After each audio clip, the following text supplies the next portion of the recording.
शुभ सकाळ मित्रांनो. आणि आज आपण जाणार आहोत निमगिरी किल्ल्यावर आणि हनुमंत गडावर. तर आपण खांडेची वाडी या ठिकाणी आलेलो आहोत. आज माझ्या बरोबर अमोल सुद्धा आलाय.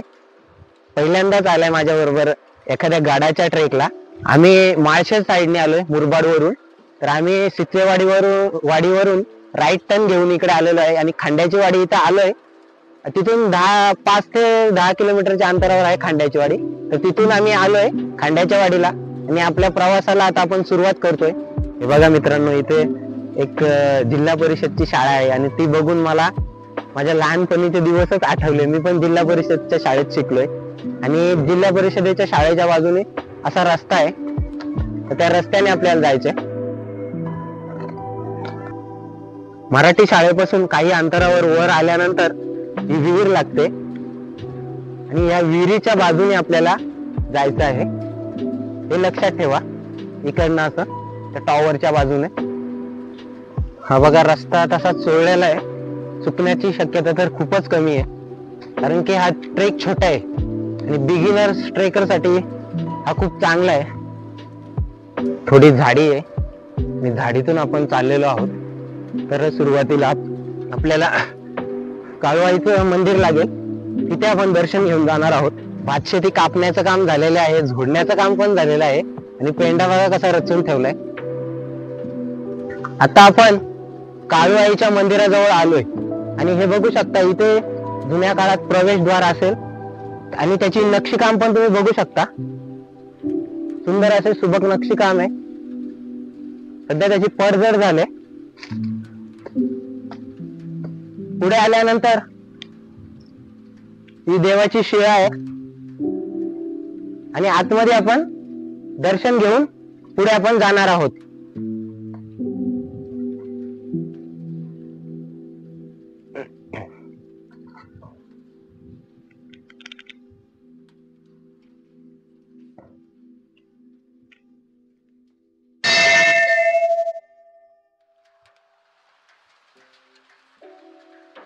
काळवाई ही आसपासच्या परिसराची कुलस्वामिनी असावी आणि मंदिराच्या थोडे बाजूच्या साईडला आल्यानंतर इथे पिण्याच्या पाण्याची सुद्धा सोय केलेली आहे. आणि काळवाईचं दर्शन घेतल्यानंतर मंदिराच्या उजव्या बाजूने आपल्याला असं पुढे जायचं आहे. काळवाईच्या मंदिरापासून थोडस वर आल्यानंतर उजव्या साईडला एक विरगळ आहे आणि या साईडला हनुमंताचं मूर्ती आहे आणि बाजूला त्याच्या विरगळी आहेत. तर ते आपण आता बघूया.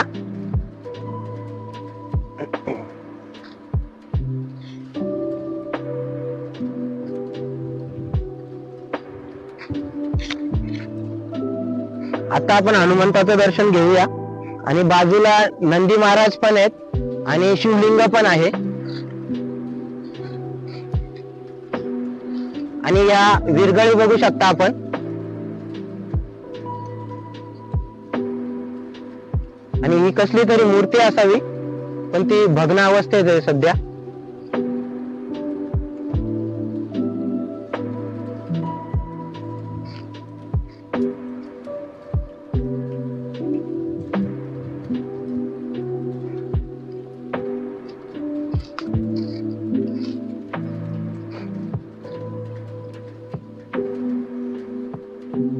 हनुमानाचं दर्शन घेऊन पुढे आल्यानंतर उजव्या बाजूला इथे विरगळी आहेत आणि या कोणाला लवकर समजत नाही.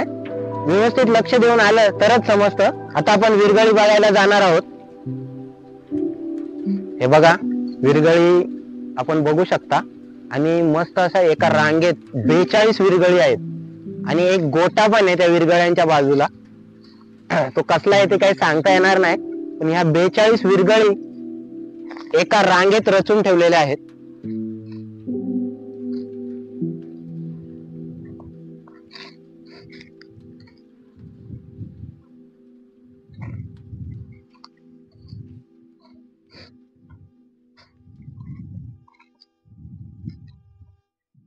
आणि बाजूलाच हनुमंताची एक मूर्ती आहे, तिचं पण आपण दर्शन घेऊया.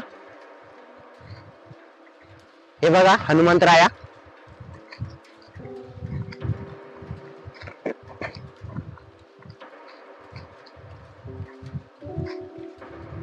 आणि ही हनुमंतरायांची कोरीव अशी मूर्ती आहे, सुबक आणि सुंदर अशी आहे.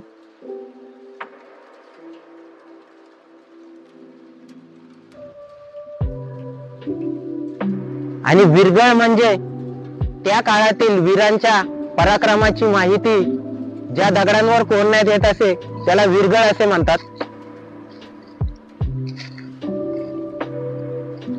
आणि विरगळी बघून आल्यानंतर, विरगळी आपण इकडे बघायला गेलो होतो आणि मग परत मागे येऊन असं आपण सरळ या साईडला जाणार आहोत.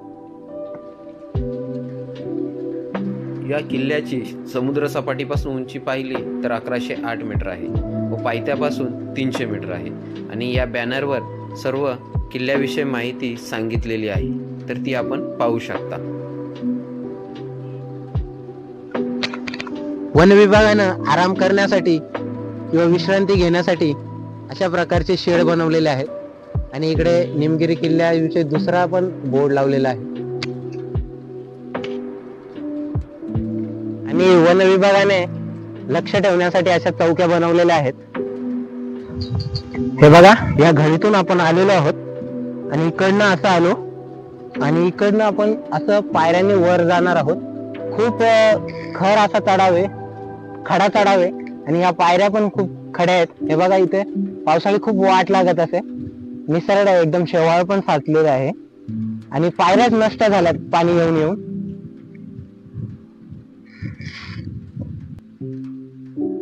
पायऱ्या चढून वर आल्यानंतर ही आपल्याला जागा दिसते, ती पहारेकरी किंवा रखवालदारांना बसण्यासाठी आहे त्या काळात.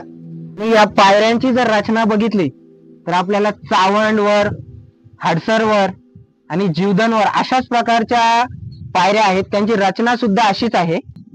आणि हे जे बांधकाम असावं तर हे एकाच इंजिनियरनी बांधलेलं असावं त्या काळात, असं मला वाटतंय.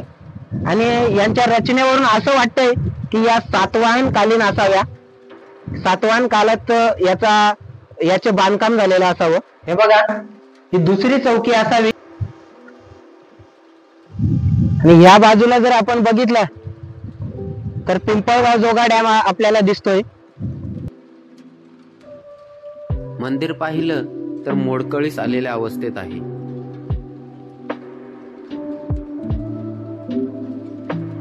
मंदिरात शंकराची पिंडी आणि बाजूला मूर्त्या आहेत, ते आपण बघू शकता.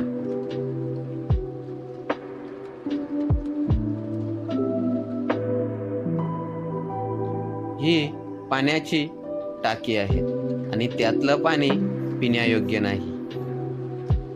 आता आपण गुफेमध्ये जात आहोत.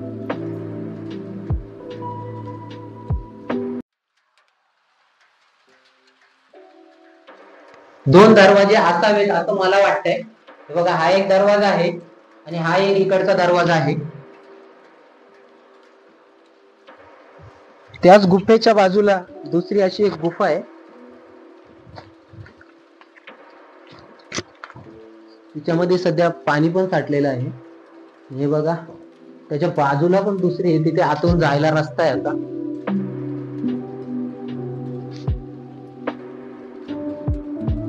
हे बघा, या गुफेच्या आतमध्ये सुद्धा अजून एक गुफा आहे.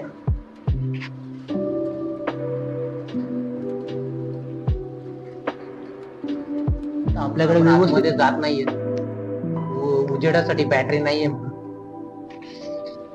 त्याच्या आतमध्ये अजून 2 रूम मला दिसतात. आपण आतमध्ये जात नाही आहोत.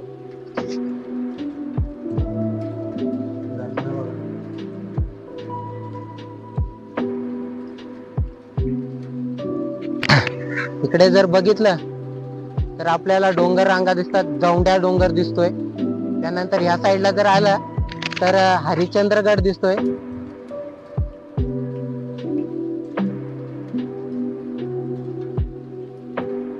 पाण्याचे टाके भरपूर आहेत या ठिकाणी आणि पाण्याची व्यवस्था जर बघितली तर असं वाटतंय की या गडावर भरपूर वर्दळ किंवा राबता असावा आणि या गडाचा उपयोग हा आजूबाजूच्या प्रदेशावर टेहाळणीसाठी किंवा लक्ष ठेवण्यासाठी करत असावेत त्या काळात. बाजूलाच असणारा जो हडसरगड आहे, तो हडसरगड किंवा हा हनुमंतगड आणि निमगिरी यांवर मी निरीक्षण केलंय. आता हनुमंतगडावर गेलो नाही, पण इथून दिसतंय निरीक्षण केलं. निलगिरीची झाडं खूप आहेत. हे बघा, खूप अशी निलगिरीची झाडं आहेत त्या ठिकाणी. आपला निमगिरी किल्ल्याचा प्रवास हा पूर्ण झालेला आहे आणि आता आपण हनुमंतगडावर जात आहोत आणि हा शॉर्टकटचा रस्ता आहे, तिथून आपण जाणार आहोत.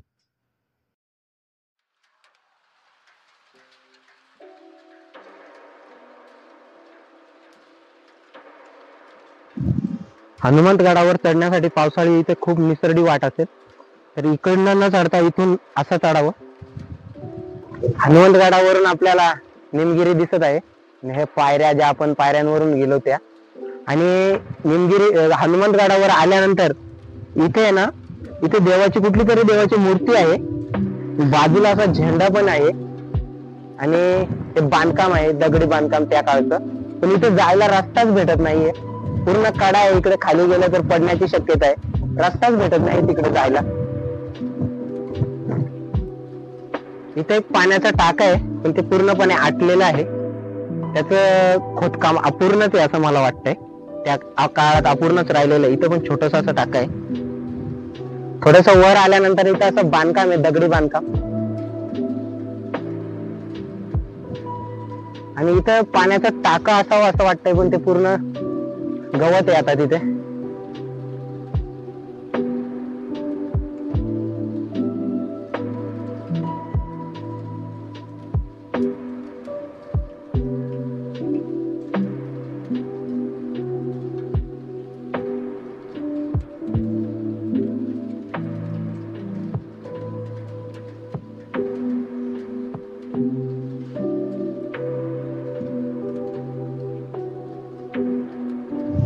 हे बघा, हनुमंतगडावर ना खूप गवत आहे आणि गवत असल्यामुळे ना रस्ता काहीच समजत नाही. तर आम्ही कसा तरी शोधला रस्ता. तर तुम्हाला जर तुमच्या बरोबर कोणी माहितीवाला असेल किंवा गावातला कोणी माणूस असेल तर त्याच्या बरोबर या हनुमंतगडावर, नाही तर येऊ नका. तर तिकडे रस्ता चुकण्याची शक्यता आहे. वाटाडे असेल तुमच्या बरोबर तर चांगलंच होईल.